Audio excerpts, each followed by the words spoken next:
بسم اللہ الرحمن الرحیم۔ اشعث ابن قیس کی غداری اور نفاق کا ذکر۔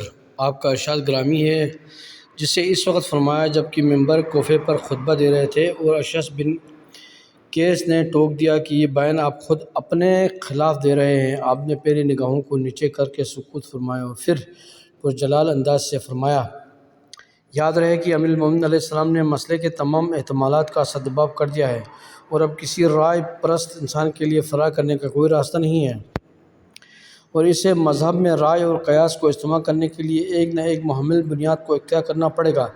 اس کے بغیر رائے اور قیاس کا کوئی جواز نہیں ہے۔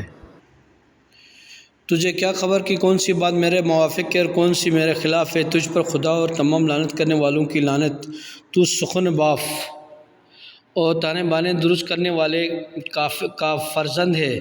تو منافق اور تیرا باپ کھلا ہوا کافر تھا۔ خدا کی قسم تو ایک مرتبہ کفر کا قیدی بنا اور دوسری مرتبہ اسلام کا، لیکن نہ تیرا مال کام آیا نہ حسب۔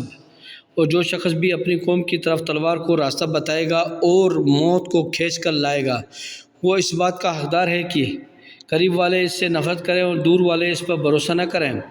سعید رضی رحمۃ اللہ علیہ۔ امام علیہ السلام کا مقصد یہ ہے کہ اشعث بن قیس ایک مرتبہ دور کفر میں قیدی بنا تھا اور دوسری مرتبہ اسلام لانے کے بعد تلوار کی رہنمائی کا مقصد یہ ہے کہ جب یمامہ میں خالد بن ولید نے چڑھائی کی تو اس نے اپنی قوم سے غداری کی اور سب کو خالد کی تلوار کے حوالے کر دیا، جس کے بعد اس کا لقب عرف النار ہو گیا، جو اس دور میں ہر غدار کا لقب ہوا کرتا تھا۔